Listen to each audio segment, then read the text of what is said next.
Me presento, mi nombre es Roberto Mezquitía. Algunos sé que ya vieron algún video mío o alguna parte. Les voy a contar un poquito de mi historia, pero muy poquito porque está muy trillado el asunto. Por ejemplo, yo nazco aquí en Monterrey.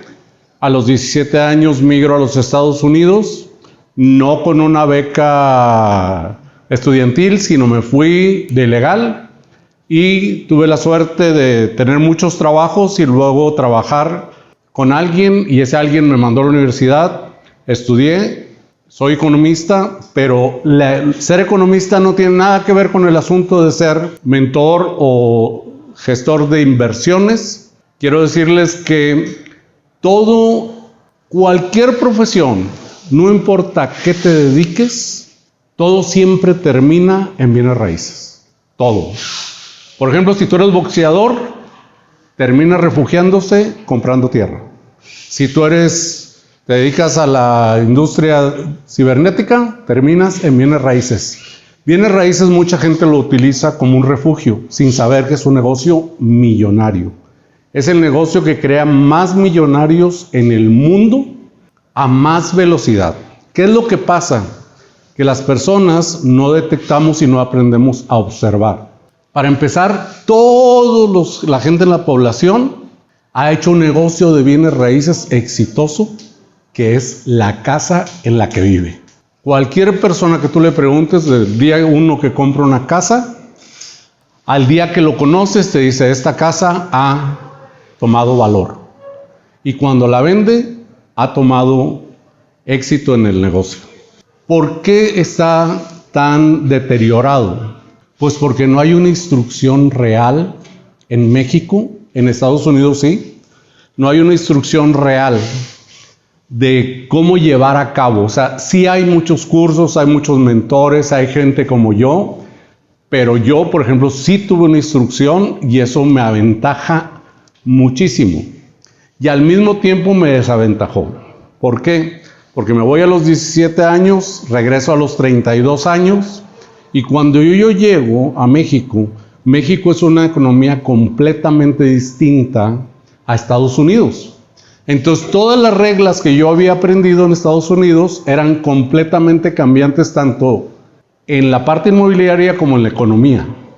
Y entonces, cuando yo llego, lo que más veía la problemática, yo llegué en un tiempo que a lo mejor ustedes no se dieron ni cuenta, pero llegué en 1999, cuando el país había pasado por una crisis terrible económica.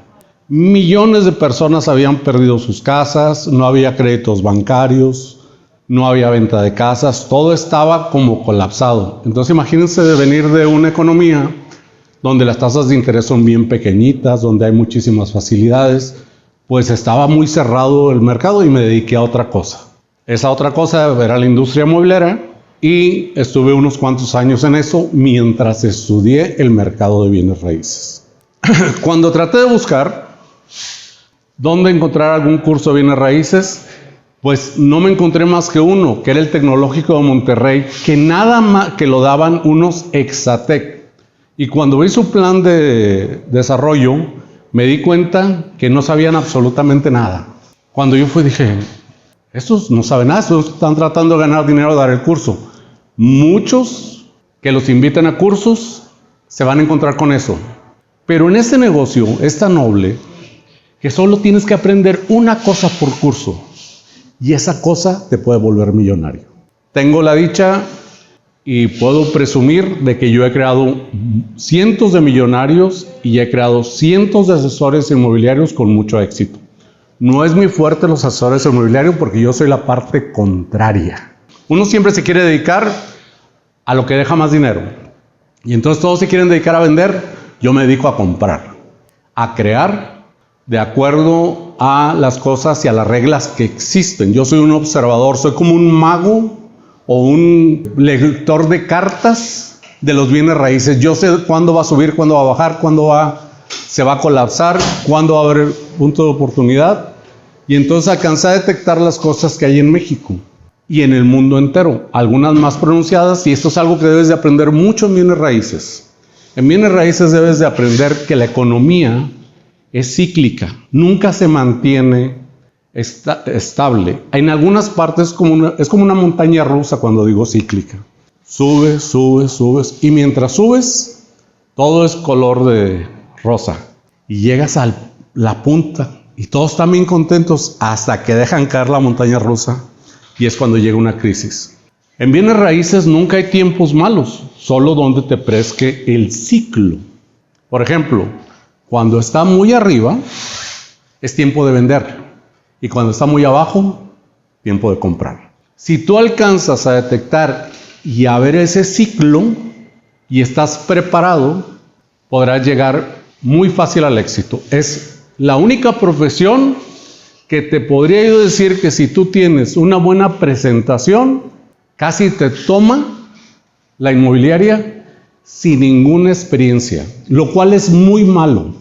Pero para los mexicanos no les importa porque hay muy poca cultura, tanto en la parte de la venta como en la parte de la compra. Por ejemplo, yo siempre digo en las pláticas de bienes raíces, digo, tú escoges tu asesor inmobiliario como escogiste a tu pediatra. Fíjense la importancia de esta. Cuando una persona tiene un hijo, es lo más importante que un ser humano puede tener. No hay cosa más importante y uno se descuida. Entonces, ¿cómo escogemos a nuestro pediatra?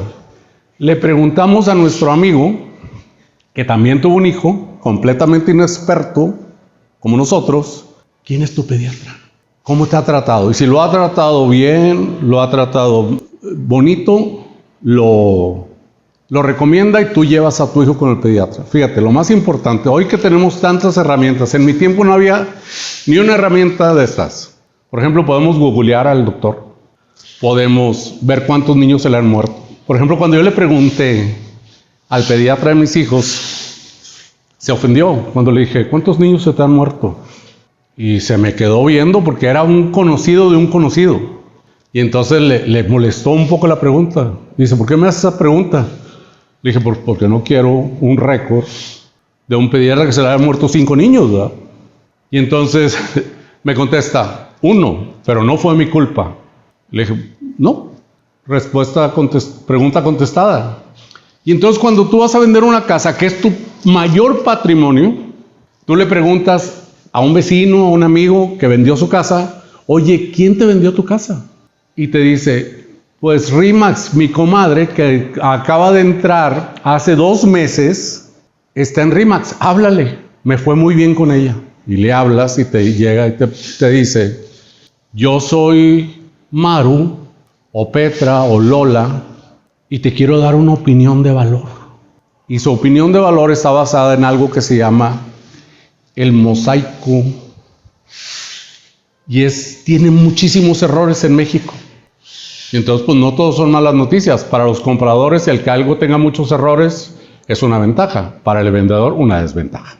Y entonces, la gente no capta eso. Pero si tú te preparas en esta materia, es una materia que te puede llevar a las personas más ricas del mundo. Entonces, por ejemplo, ¿saben qué está haciendo Bill Gates ahorita? Está comprando terrenos. Carlos Slim está comprando terrenos. Todo, no importa a qué te dediques, todos terminan refugiados en los terrenos. ¿Por qué no hacer el negocio de una? ¿Y saben por qué? Porque no hay instrucción o no hay una metodología clara. Por ejemplo, cuando nosotros abrimos la empresa, tenemos 3 empresas hermanas. Apréndanse a copiar. Se oye raro en una escuela, ¿verdad? Cópiense. Eso yo lo aprendí de los japoneses. Los japoneses, cuando yo estuve en Japón, me gané una beca y les hice una pregunta. Le dije, ¿por qué tú no desarrollas nuevas tecnologías? Porque siempre te veo que lo copias. Es que es mucho más fácil comprar el talento que desarrollarlo. Y entonces ellos estaban muy basados en la mano de obra. Y entonces siempre nos han enseñado que copiar es malo. ¿Por qué? Porque copiamos solo lo malo, no lo bueno. Y entonces por eso tenemos esa ideología sobre la copia. Entonces yo lo que hice fue copiarme de todo, pero de todo lo bueno. Y entonces lo primero que aprendí fue a vender mi persona. Les voy a platicar una historia así pequeñita de cuando yo estaba en la escuela. En la escuela yo tenía 3 amigas, 2 feas y una bonita. Y yo. Y en aquellos años las cosas no eran como estas. Los hombres y las mujeres estaban muy separados, cada quien hacía sus cosas, y hoy las cosas son diferentes. Y entonces yo veía un nicho de oportunidad porque decían, tienen que meter a un hombre. Y entonces las dos eran bien listas, dos de ellas. Y la más bonita no era tanto. Y entonces, pero yo no me gustaba estudiar, porque me aburría. Por eso tú me ves dando clase así, sin nada, sin una presentación, porque yo, para que ustedes sepan, y probablemente canse un poco, mi seminario dura de 9 de la mañana a 6 de la tarde, un día, de 9 de la mañana a 6 de la tarde, y no tengo ni un solo invitado, no tengo más que palabras como clave. Todo lo que hago esas 18, 19 horas es hablar, porque tú vas a aprender mucho más de alguien que habla de cuando tú escribes, y ahí va la lección. Por ejemplo, yo les decía, ustedes vamos a hacer un proyecto, vamos a hacer un volcán, estudian, lo hacen, yo me siento a tomar galletas y coca, me lo explican y yo expongo. Y entonces ellas encantadas de la vida porque yo exponía, y eso es vender. Y al vender, tú vendes primero tu persona. Cuando tú aprendes a vender tu persona, vas a ganar mucho más dinero. Y eso en bienes raíces vale oro. Cuando tú empiezas a aprender a vender tu persona de una manera clara, honesta, directa. ¿Por qué a la gente no le gusta vender su persona? Porque los vendedores, hay vendedores lobo y vendedores coyotes. ¿Han oído cuando alguien vende carros, cómo le dicen? Coyote. Es un coyote. Bueno, en bienes raíces también existen lobos y coyotes. Pero, ¿cuál es la diferencia entre un lobo y coyote? Que el coyote está basado en la mentira y el lobo en la fortaleza, la fuerza, estrategia y nobleza. Por ejemplo, un lobo es leal, es honesto, solo come cuando debe de comer. El coyote roba, es sigiloso, y entonces por eso les dicen coyotes. Y las ventas, siempre pensamos que alguien que vende es como un merolico, engañador, pero no, tú puedes vender tu persona o cualquier cosa con mucha honestidad. ¿En qué se define una venta? La venta se define en llenar la necesidad de otro. Y cuando las dos partes están contentas, todo está muy bien. Pero ¿qué pasa cuando una de las dos personas no está contenta? Regularmente sufrió de un engaño. Por ejemplo, un coyote se le va a echar a perder la máquina al carro y no te dice, y le echó un aditivo y te lo vende. Y entonces tú le tienes muy mala leche. Pero si tú quieres hacer esa venta correctamente, como un lobo, te dices, mira, el carro no tiene una buena máquina, probablemente necesita una reparación, en realidad te lo voy a vender en 150,000 pesos, pero vale 200,000, y tú le vendiste con honestidad. Él ya sabe a lo que va. Esa es la diferencia. Y en bienes raíces es muy difícil ser coyote. Por eso es tan bueno, porque hay ya muchas reglas muy establecidas. Y las reglas establecidas es la ley. Y la ley está regulada desde hace mucho en cuestión de la compra-venta, pero no en cuestión de la asesoría. Entonces, ¿cuántos gente piensa que hay muchos vendehumos? Y es cierto, porque hay mucha ignorancia. Pero ese vendehumos también tiene una idea que es millonaria. Y entonces, si tú quieres ser rico, te aconsejo que voltees a ver hacia bienes raíces, porque es un Ferrari en una carrera de bochos. Así de fácil. Una comisión de una casa de 1 millón de pesos se cobra en 30,000 pesos. De 2 millones de pesos en 60,000 pesos. ¿Sabes cuánto tiempo se tarda un profesionista para ganarse 60,000 pesos? El tiempo récord para vender una propiedad es de aproximadamente 8 horas hombre. La mayoría de la gente no sabe ni cuánto se tardan. Yo sí sé cuánto se tarda. 8 horas hombre. Es lo que te tardas en mostrar la casa, hacer la venta y llevar el proceso. Esas 8 horas hombre están divididas en como 6 semanas. Pero solamente le inviertes 8 horas hombre. Entonces, si tú lo ves, el costo por hora, pues es altísimo. Por ejemplo, a mí cuando me preguntan cuánto ganas tú la hora, y yo tengo un promedio de 10,000 pesos la hora. Mucha gente dice, ¿por qué dices tan abiertamente cuánto vale tu hora? Bueno, lo digo porque es la verdad primeramente, y segundo porque hay mucha más gente que gana mucho más dinero que yo. Y entonces, esto hace que despierte a las personas cuál es su techo. Por ejemplo, cuando tú trabajas en el ámbito profesional, alguien te dice, yo por mes te voy a pagar 30,000 pesos, y eso es lo que vale tu mes, no hay nada más. Al menos que tú quieras ser el director, pues le puedes ir invirtiendo tiempo a ser director. Pero este es un autoempleo que no necesitas dinero. Este negocio, como todos, se llama el dinero de otro. Y entonces, si tú te aprendes las reglas, que nadie se las sabe, vas a ir un paso adelante. Allí están las reglas, nada más nadie las ve. Por ejemplo, ¿alguien sabe qué es una escritura? El papel que respalda la propiedad. Pero los invito a que saquen la escritura de su casa y lo vean de esta forma. La escritura es una obra de teatro, la cual se divide en actos. Primero, salen los participantes, comprador, vendedor, el Estado, o sea, lugar, y fedatario público, que es el notario público. En el primer acto se lleva a cabo la compraventa. Luego, en la compraventa se dicen todas las cosas con las cuales cuentan las personas, como la propiedad. Dice que está libre de gravamen o que está gravada, dicen cómo se adquirió, y luego va pasando por actos. Y al último es el cierre de la obra. La siguiente vez que tú veas una escritura, todas las personas que yo conozco que se dedican a esto, los marea. Y los marea porque uno es muy escéptico hasta a lo desconocido. Te voy a decir por qué los marea. Cuando leen, de acuerdo al artículo 623, no te aprendas el artículo 623, no importa. Lo que importa es lo que dice después. Se llevará a cabo esta escritura en el Estado de Nuevo León con las reglas, y entonces no tienes que aprender todísimas las reglas de la ley, sino nada más lo que dice la escritura. Y entonces la gente deja de leer la escritura. O sea, se hace como que la lee, pero no la lee. Y entonces es muy chistoso en este negocio, porque la gente como que sabe, pero no sabe.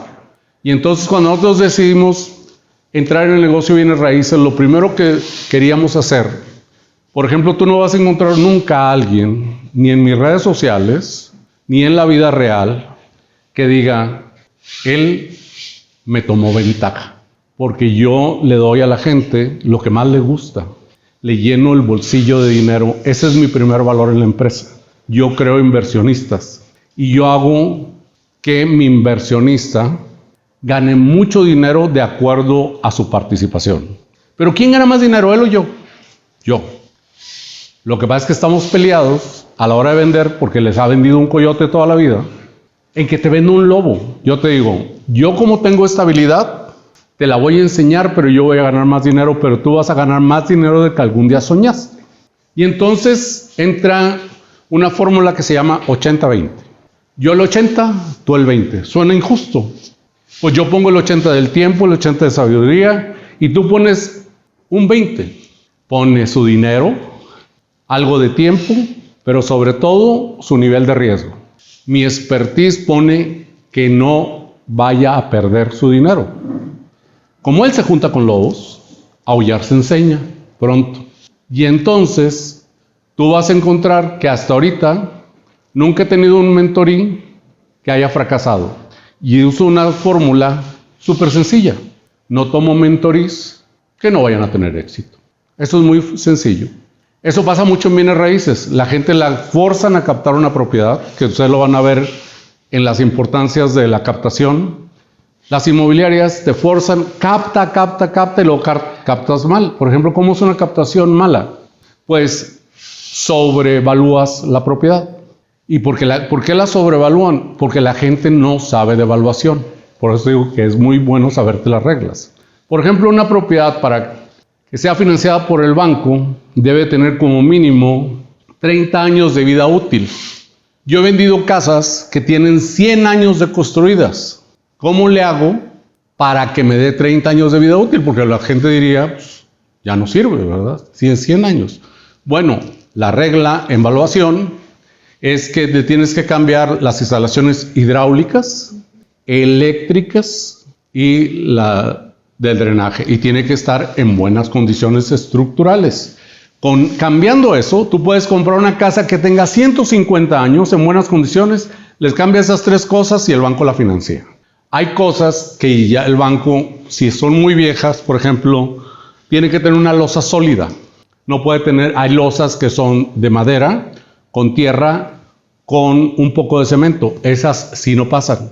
Pero el banco está erróneo, pero así le gusta al banco, entonces uno le tiene que dar a la gente lo que quiere.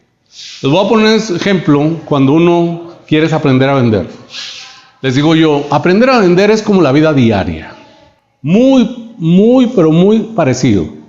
Por ejemplo, cuando tú quieres conquistar una muchacha o un muchacho, ¿qué haces? Te pones bonita. ¿Cómo debemos poner las propiedades? Bonitas, limpias. Y tú como muchacho, eres el comprador.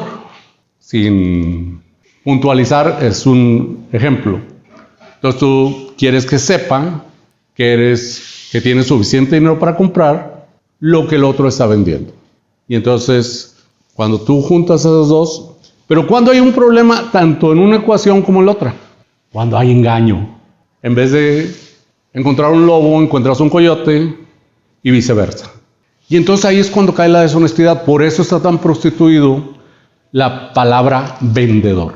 Pero, ¿han visto a la gente que dice, ¿hay alguien aquí de mercadotecnia? A mí me encanta la gente de mercadotecnia. Porque dicen, yo soy mercadólogo, pero a mí no me gusta vender. Es una frase como que la usan por esa mala fama. Pero en realidad, yo te voy a decir que el mundo no se mueve sin las ventas. Todo involucra las ventas. Todo. Amazon, Facebook, Instagram. Mira qué tanto involucra las ventas que Cristiano Ronaldo gana más dinero de Instagram que jugando. ¿Sí sabían eso? Es impresionante.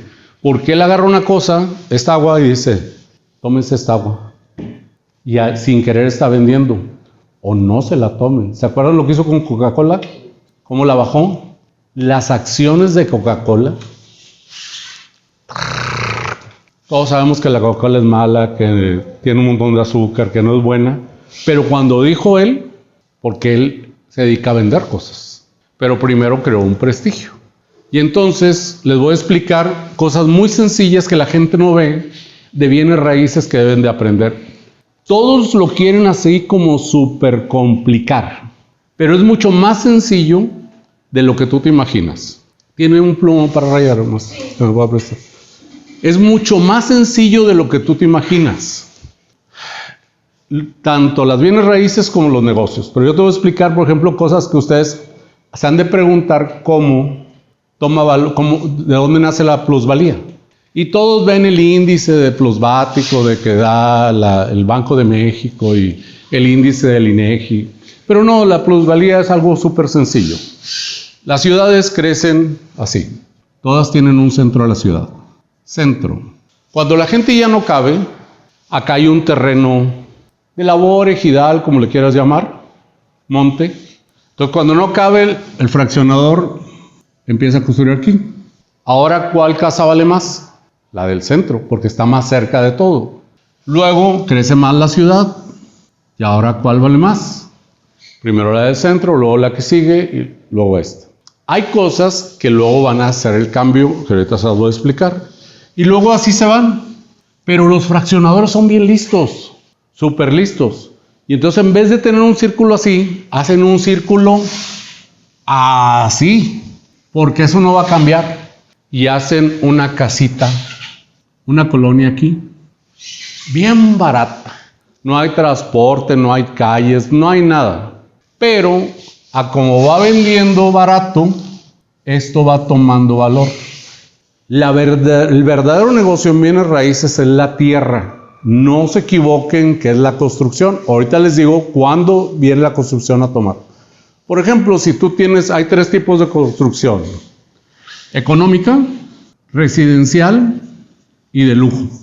Los precios en eso solamente cambian de acuerdo a poder adquisitivo de la gente y a materiales. O sea, lo que le pagas a los albañiles, al arquitecto y lo que valen los materiales. Pero eso no cambia.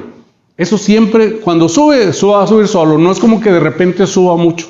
¿Qué es lo que le da el valor? Le da el valor la tierra. Entre más escasa la tierra, más vale la obra. Por ejemplo, ¿qué estamos viendo en Monterrey? Que es algo completo. A lo mejor ustedes no lo han notado, pero yo tengo ya 30 años, más de 30 años en este negocio. Entonces, ¿no se han fijado que ahora hay edificios por todos lados? ¿Por qué? Porque la gente se fue tan acá que ya no llega para acá. Y eso hay algo que lo explica de una manera muy sencilla. Activos y pasivos. ¿Conocen la diferencia entre un activo y un pasivo? ¿Podría dar un ejemplo de un activo? O sea, un activo es cuando incrementa lo puede incrementar, o sea, que está, cuando tú tienes que ir a buscar, pues, algo que tienes que vender, el pasivo cuando llegas solo. Cerca, pero no. El pasivo es un adeudo que se tiene, o sea, algo que yo tengo que pagar. No necesariamente. Y el activo, bueno, es algo que yo tengo que me da un servicio.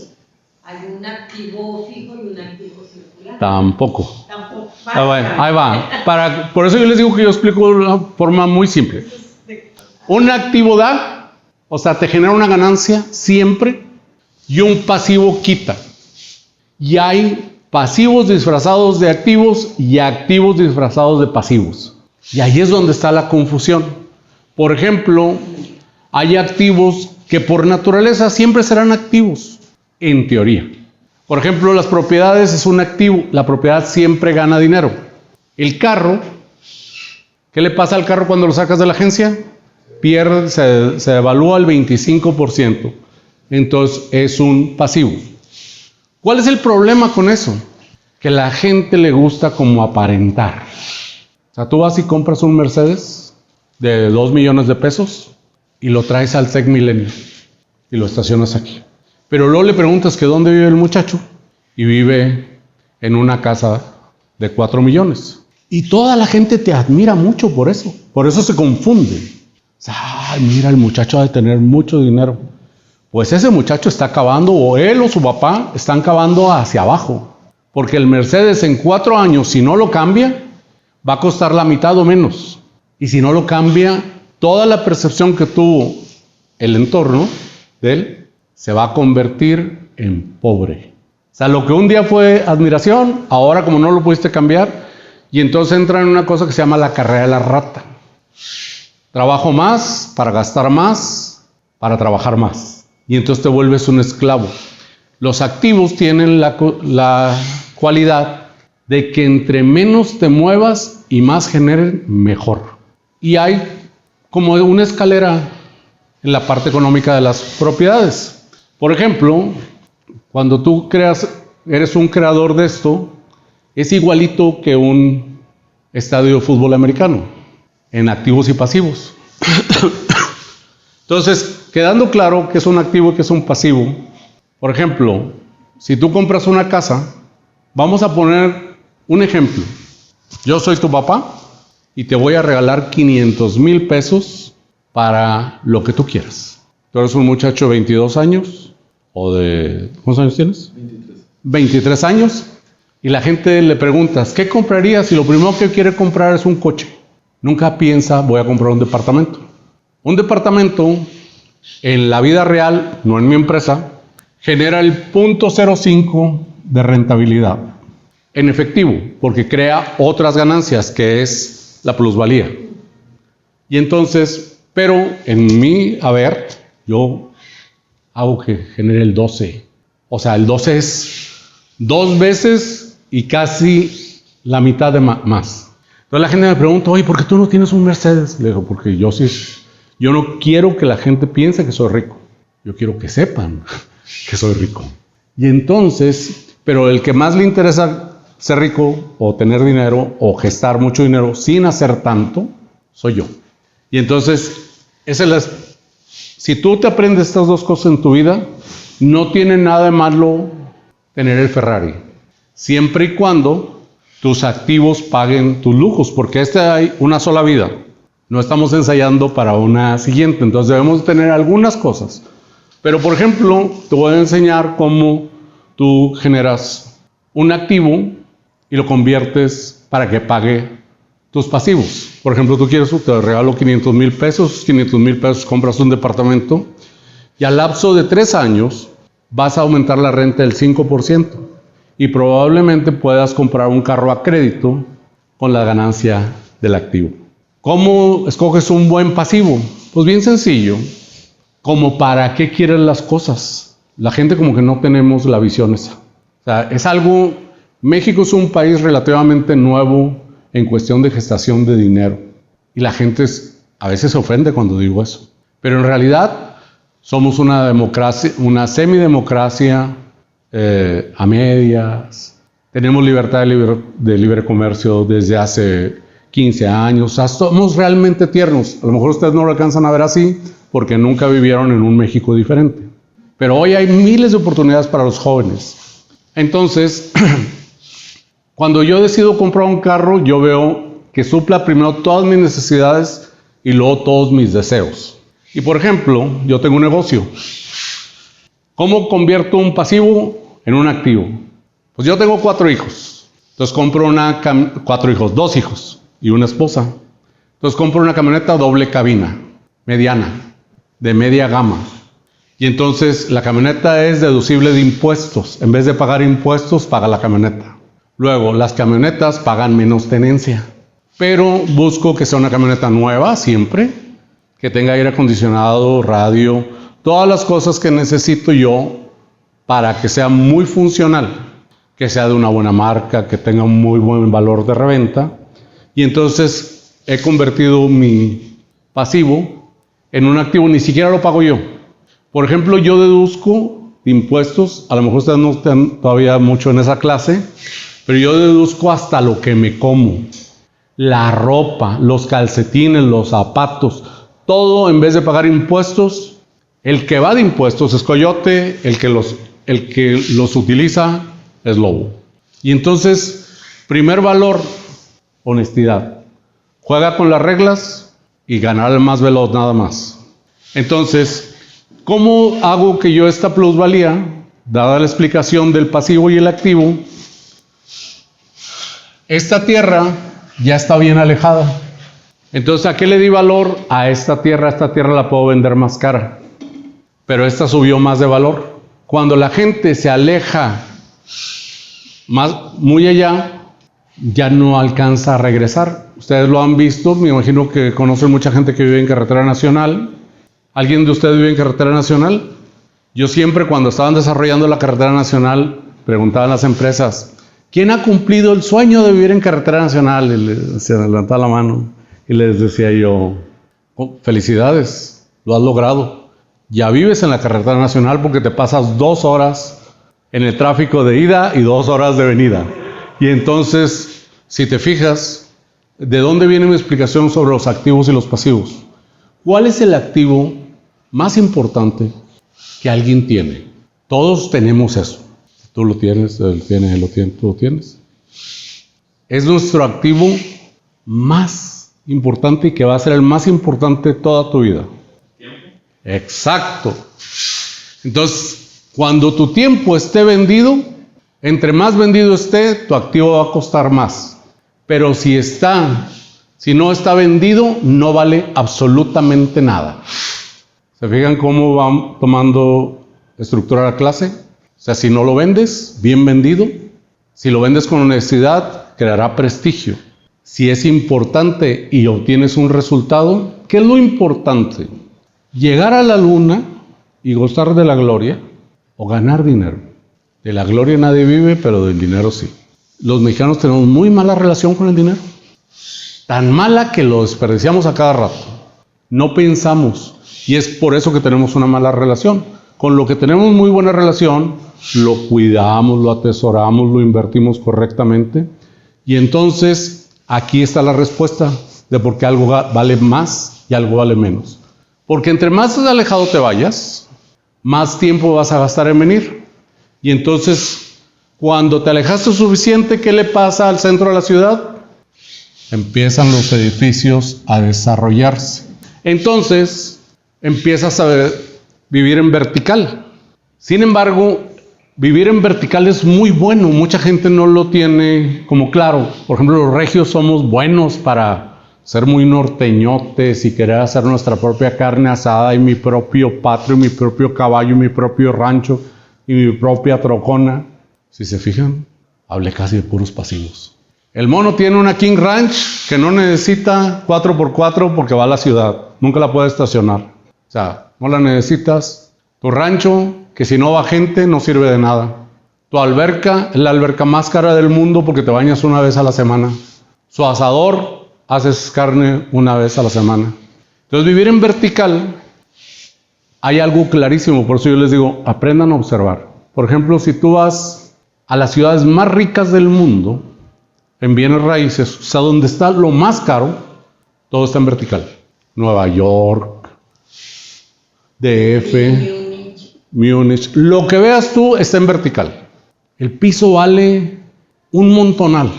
No se les hace como que ha de tener su porqué. Y es porque viven en comunidades. Y entre más vivas en comunidades, todo sale más barato. Tienes gimnasio compartido, tienes alberca compartida, salón de fiestas compartido. Inclusive, aunque ustedes no lo crean, entre más alto te encuentres en la cadena alimenticia, o sea, entre más rico seas, menos conviene ser dueño de una casa. Y es una teoría que mucha gente no alcanza a entender porque tenemos este sentido de pertenencia.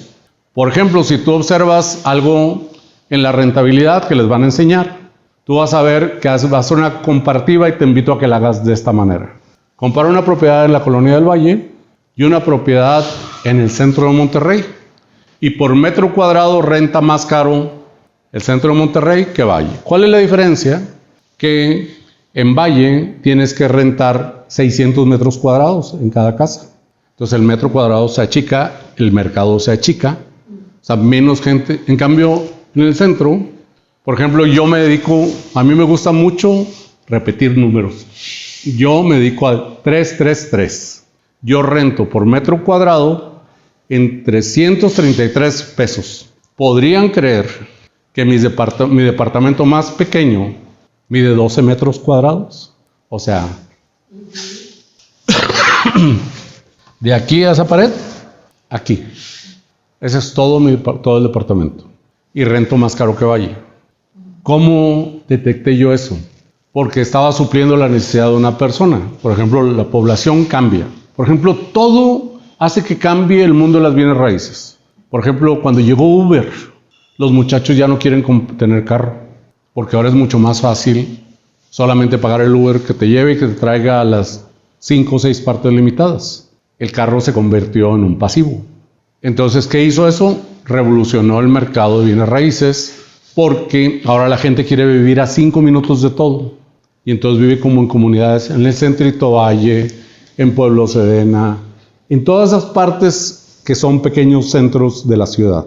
¿Se fijaron cómo de repente algo cambia radicalmente el tráfico? Por ejemplo, cuando abrieron Costco y Esfera, se disminuyó un montón el tráfico, porque ahora tienen su propio Costco, su propio H-E-B, su propio Soriana Hipermat. Todas las cosas están ahora ya, entonces eso disminuye.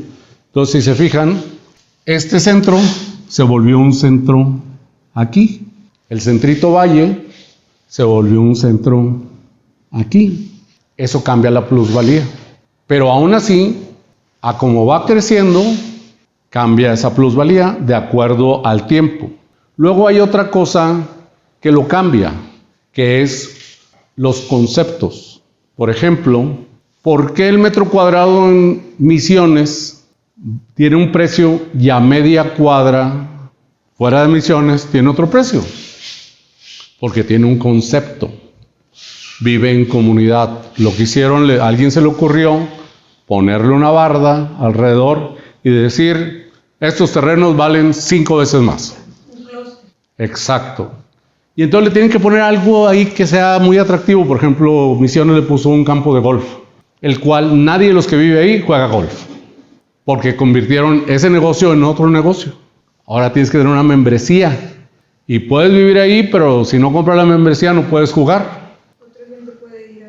Y otra gente, y luego los que creen que tienen dinero, rentan la membresía, porque el que la compró un pasivo y ya no haya cómo deshacerse de él. Y entonces la renta para no pagar el mantenimiento. Y entonces como que todos se engañan unos a otros. Bien padre. De que vas a jugar a Misiones. Vas a jugar en Misiones, pero no vivo en Misiones. Rento la membresía, pero no soy el dueño de la membresía. Y quien es el dueño de la membresía no sabe qué hacer con ella porque lo está pagando, porque la compró solamente por presumir que iba. O sea, tuvo ese arranque para comprarla y luego se arrepiente y no se puede deshacer de ella. Entonces, ¿se fijan cómo va tomando ahí? Y entonces, todo eso tiene que ver con las plusvalías. ¿Por qué vale algo mucho más? Porque tiene más exclusividad, porque has vivido en una comunidad. En cambio, yo me dedico completamente a la parte contraria. Yo lleno necesidades. ¿Por qué lleno necesidades? Porque, por ejemplo, yo vi algo que muy poca gente ha visto desde hace 15 años. Por ejemplo, en mi generación, yo era un quedado porque me casé a los 31 años. Imagínense. Hoy yo tengo 56 años, pero a los 31 años me casé. Y yo ya estaba, o sea, ya era lo último de la fila. Y entonces, era lo último de la fila. Todos mis primos, amigos, hermanos, todos se casaron de los 20 a los 24 años. ¿Por qué se casaban? Porque antes se usaba que terminabas la carrera y te casabas. Y ahora no.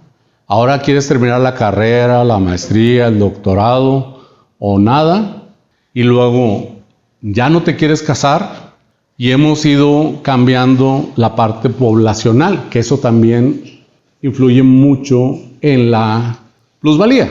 Por ejemplo, si ustedes le preguntan a su abuelita, ella viene de una familia de 8 hijos o 10. Y luego le preguntas a tu mamá, de 4. Y luego tú, ¿de cuántos? 2. Y luego tú, ¿cuántos hijos vas a tener? Un perro. Entonces, el siguiente negocio, los perros. Porque ahora los tratamos como humanos. Pero te fijas, parece chistoso, pero eso es real. Es real. O nada. Y entonces, ¿qué le pasa a la población que se vuelve adulto y luego tienes en tu casa un niñote que tiene toda la libertad, le gusta llegar enfiestado, le gusta quedarse con la novia el fin de semana? Pues tiene 30 años. Claro que le gustan hacer todas esas cosas. Pues yo todo eso lo veo. Y entonces digo, ¿por qué no se cambian de casa? Porque no les alcanza. ¿Por qué? Porque los salarios hoy en día, antes, ¿qué pasaba con la población? No había profesionistas, entonces tú te volvías profesionista y ganabas un montón de lana. Ahora hay demasiados profesionistas, porque nos hemos inventado todas estas cosas nuevas, y pues oferta y demanda es el siguiente tema. Y entonces, cuando hay mucha oferta, las cosas valen menos. Y cuando hay mucha demanda, las cosas valen más. ¿Se acuerdan cómo se pusieron los precios en las pandemias? Que de repente la cerveza te la vendían en 300 pesos el 6 en vez de en 100, porque se escaseó la cerveza. El cervecería nunca había vendido tanta cerveza como vendió en ese momento. ¿Saben por qué? Porque dijeron que iban a cancelar la venta de cervezas, que te iban a encerrar en tu casa. ¿Y entonces qué fueron a hacer?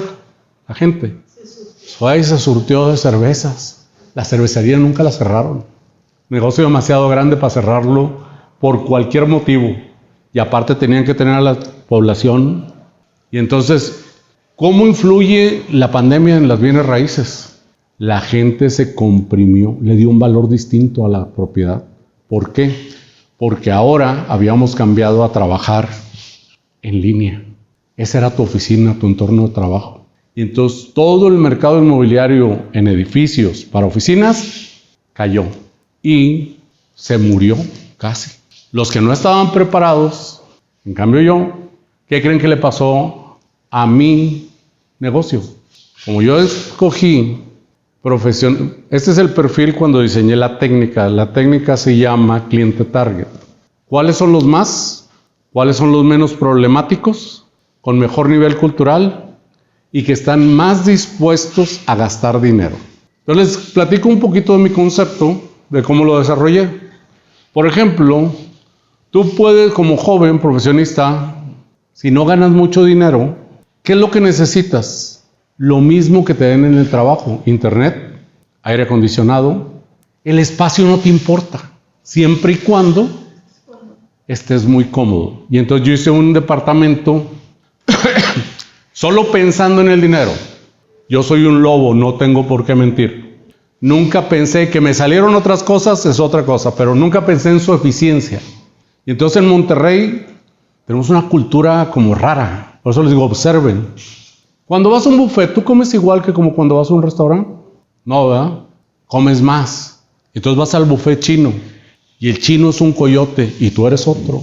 Y entonces él capea las cosas con bastante harina para que tú te sirvas mucho.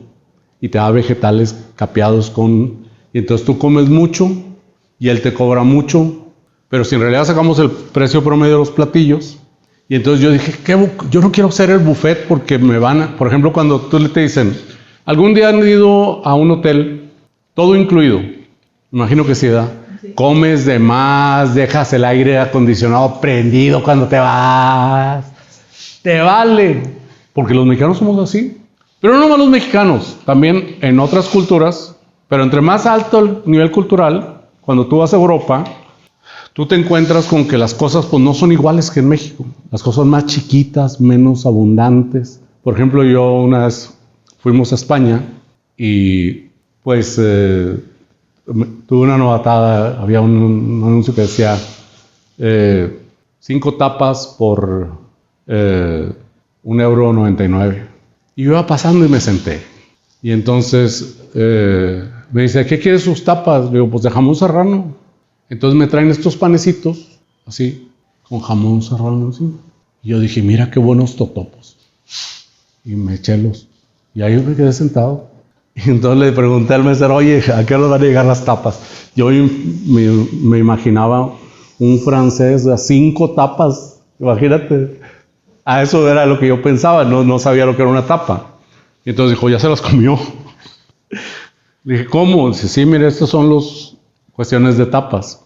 Entonces, yo, impuesto a los buffets de Cancún, donde todo es mega abundante como rey. Entonces yo observé eso y dije, ¿cómo le hago yo para que no me dejen el aire acondicionado prendido?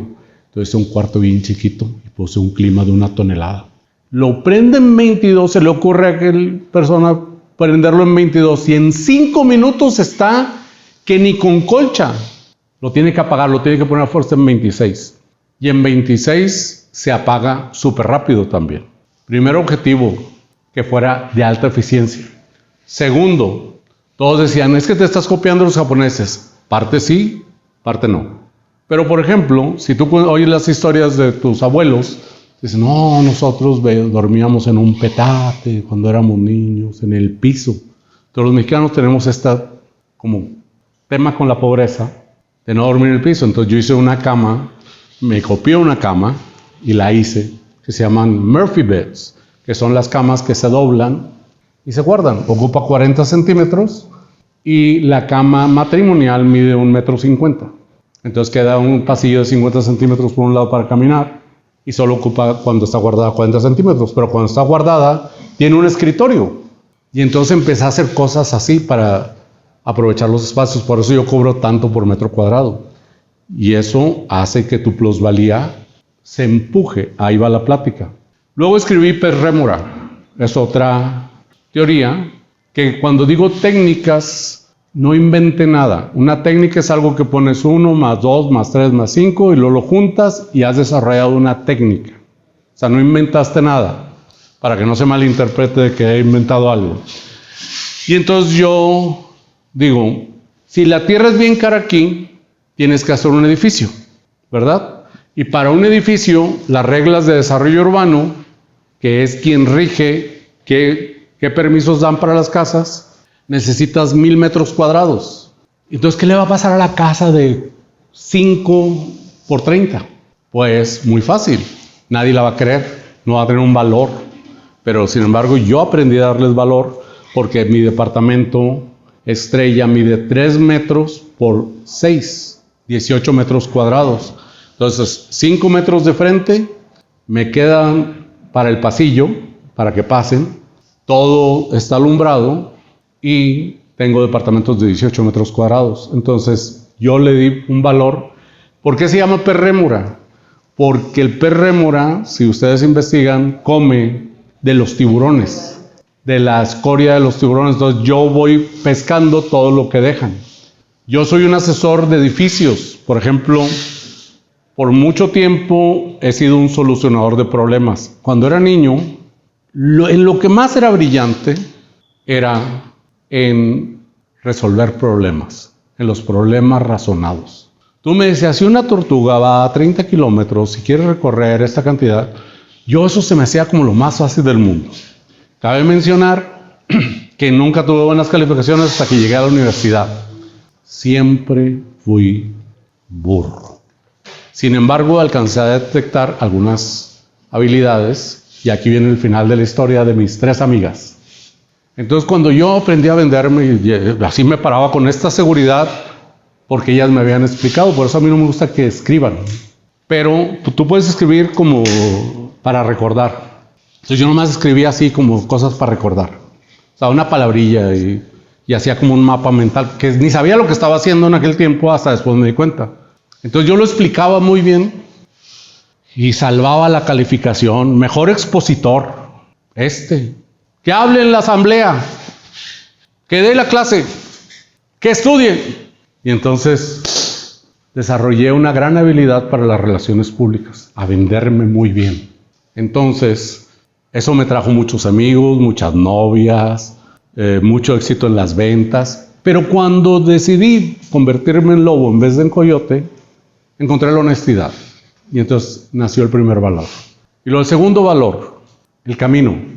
Por ejemplo, a los jóvenes les pasa mucho que no se han fijado. Ustedes tienen compañeros que ya se han graduado.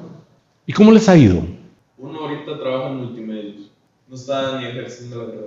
Ustedes saben por qué no ha tenido éxito, no tienen éxito la mayoría de las gentes. Porque este es un país muy pesimista. Este es un país que no te enseña a soñar. El día que sueñas, alguien se burla de ti. Y entonces yo te voy a decir una cosa, que hasta que tú te gradúes vas a tener éxito. Pero por una sola razón, porque te lo propusiste. Pero después de la carrera, tú tienes muchas expectativas.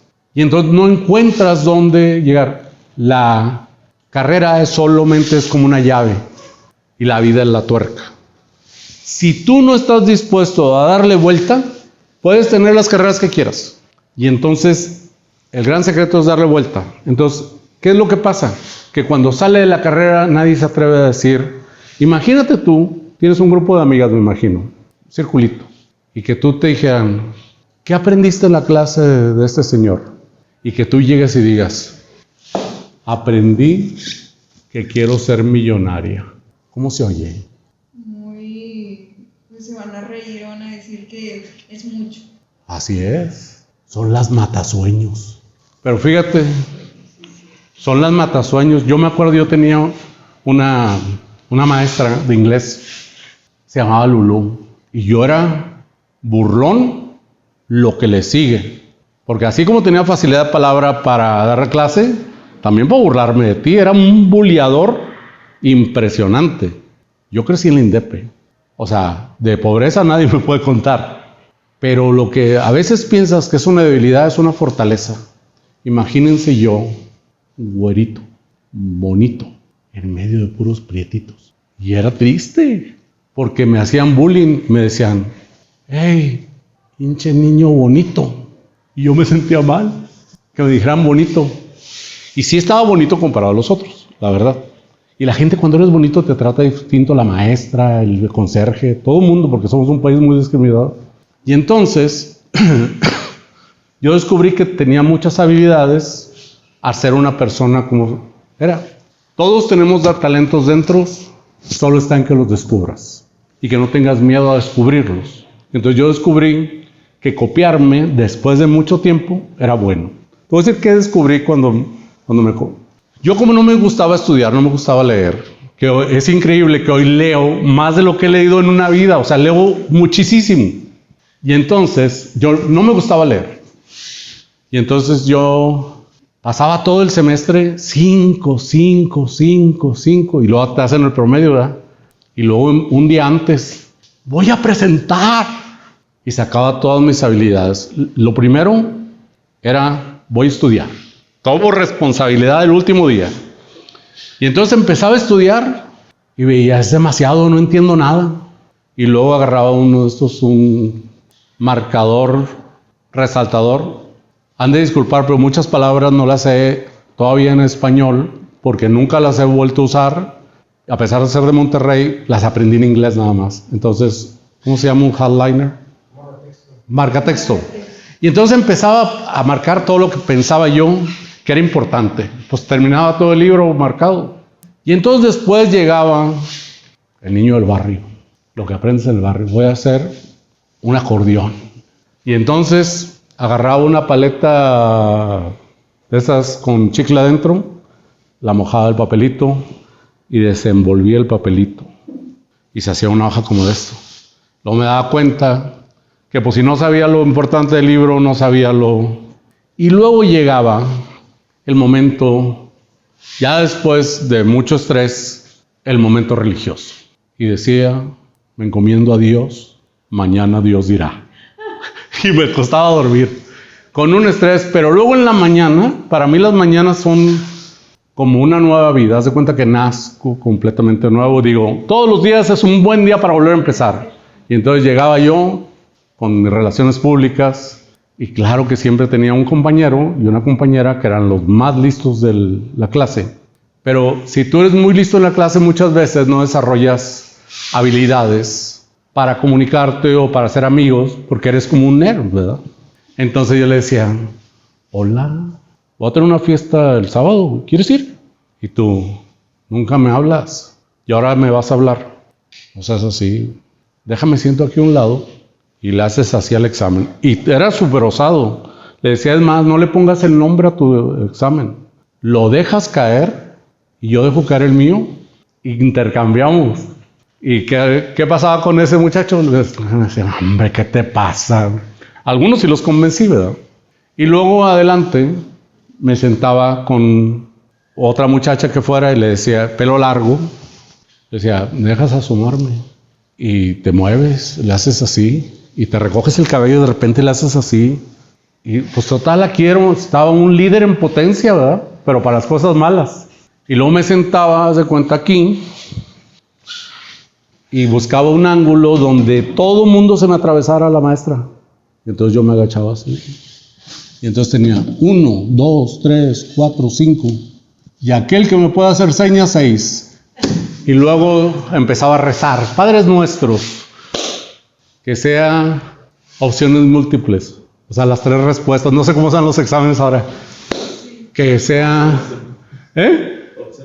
opción múltiple, que no sea descripciones, y luego si son descripciones que las pueda hacer largas, porque pues, como tenía muy buena facilidad de palabra, enredaba al maestro de una manera, con una respuesta de este vuelo, cuidado y tú me dijeras, explícame esto, porque no, pues es que la ecuación del no sé qué... Y te llevaba, y te llevaba, y te llevaba, y te llevaba. Y los maestros muchas veces tampoco estaban tan... Y dice, por no batallar, paloma.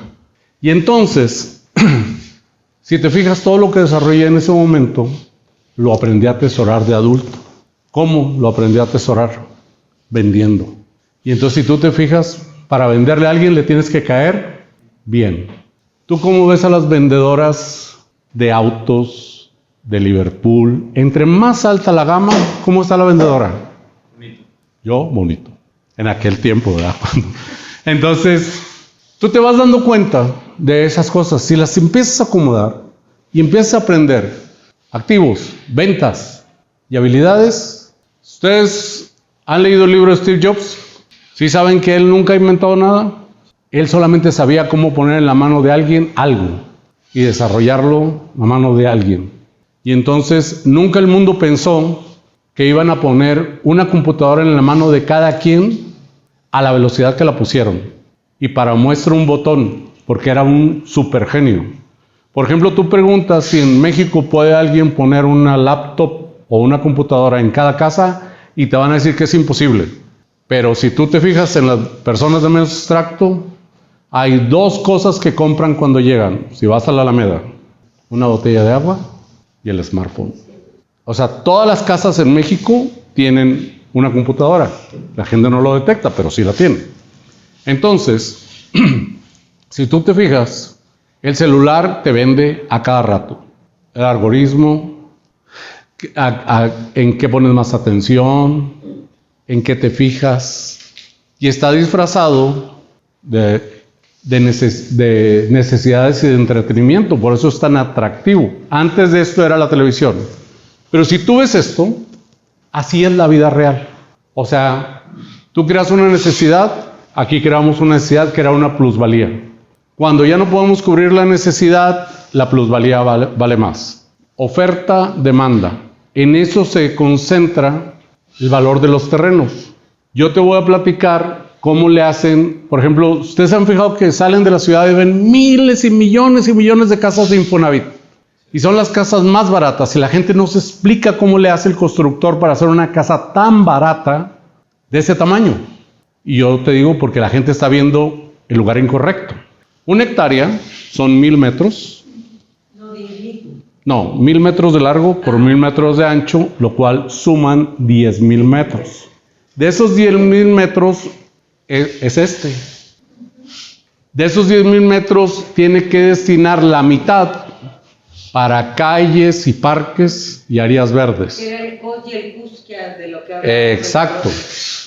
Y entonces, por ejemplo, una hectárea ejidal acá, pues vale mucho menos, ¿verdad? Entonces, cuando él la divide, vamos a poner un ejemplo, yo uso números muy simples, que vale $1,000,000 la hectárea. Eso quiere decir que al principio el terreno le costó 100 pesos el metro. Como desperdició la mitad en calles, pues vale 200 pesos el metro. Entonces, solamente tiene 5,000 metros vendibles a 200 pesos. ¿Hasta ahí vamos bien? Si tenemos los 3 tipos de obra que no cambian, porque esos siempre van a estar igual, vamos a agarrar el metro más barato, que vale 3,000 pesos. Una casa de Infonavit mide un aprox de 60 metros cuadrados, 6 por 3, 18. Y entonces tiene 90 metros de terreno. 9 por 2, 18. ¿Verdad? O sea, 18. 60 metros, ¿no?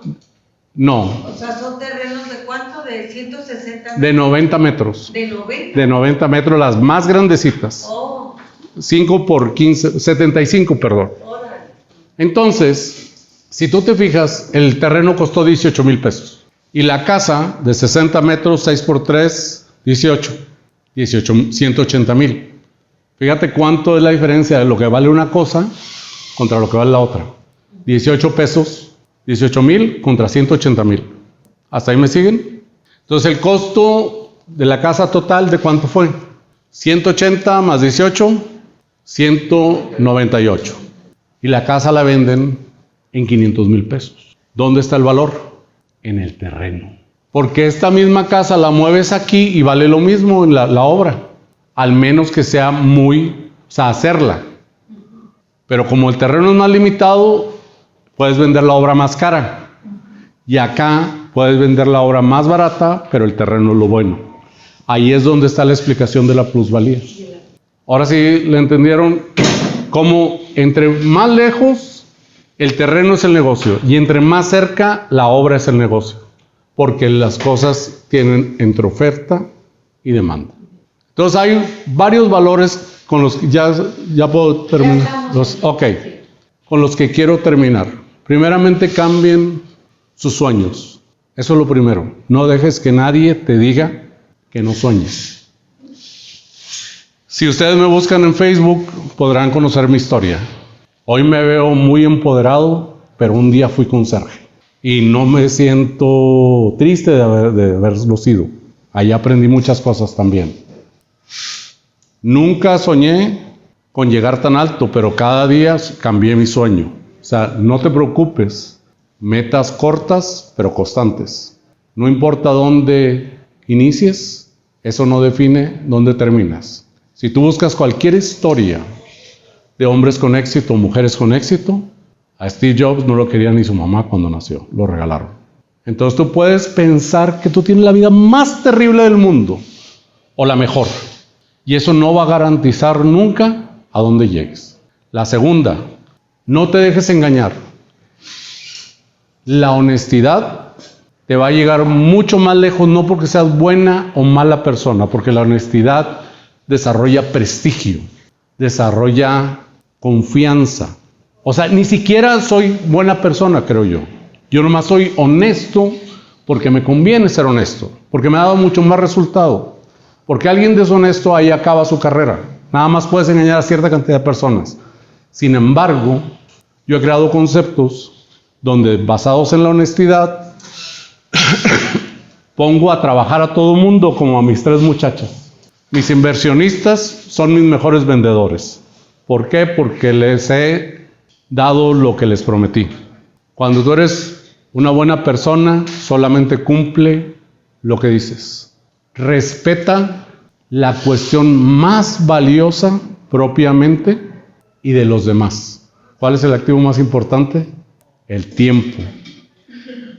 El tiempo de alguien, cuando alguien te lo regala, tiene un valor invaluable. Así se lo regales a tu novio, así se lo regales a quien sea. Cuando tu tiempo se lo das a alguien o cuando lo desperdicias, toma en cuenta eso. Que si no aprendes nada del tiempo que perdiste, el tiempo está perdido. Pero mi abuelo me decía que nunca desperdicies el tiempo. Yo, por ejemplo, me decía, si a flojo te metes, échale ganas, te va a dar resultado. Pero siempre y cuando te sientes media hora y digas, esto no me dejó nada, nunca más voy a volver a ser flojo. Cuando alguien te regale tu tiempo, tus amigos, tu familia, tus hermanos, respétalo. Respeta el tiempo, porque es el activo más importante. ¿Sí saben por qué el tiempo es el activo más importante de cualquier ser humano? Porque nunca regresa. No. Porque es algo que no puedes comprar. Steve Jobs se murió millonario y nunca pudo comprar más tiempo. Pudo aplazar un poco, pero no mitigar sus enfermedades. Pero por eso es por lo que es tan valioso. Porque cuando alguien te regala su tiempo, y siempre sea bondadoso, cuando el éxito te atropelle, compártelo. Porque si no, no vale nada. Es como tener mucho dinero y no hacer fiestas el día de tu cumpleaños. No vale nada tu tiempo. Regálale cosas a la gente de dinero. También ellos necesitan de amor, porque muchas veces cuando la gente tiene dinero, tú dices, ¿qué le puedo regalar? Pues si tiene todo, pues tu afecto, tu tiempo o algún regalito. Y si no, de perdido, regálale lo único que tienes, tu tiempo. Nunca faltes una fiesta. Ve a todas las que hay. Entonces, espero les haya servido. Yo puedo hablar por horas y les quiero decir algo. Esta guía va a tener muchos errores, pero va a tener mucho más aciertos que errores. Y es una guía donde alguien trata de recopilar un camino. Y tenemos que ver que los caminos son imperfectos. Porque si queremos pensar que nunca vamos a encontrar una imperfección, pues nunca vas a poder aprender nada. Esta es la parte de la guía. No importa a qué te dediques, siempre terminarás en bienes raíces. Muchas gracias.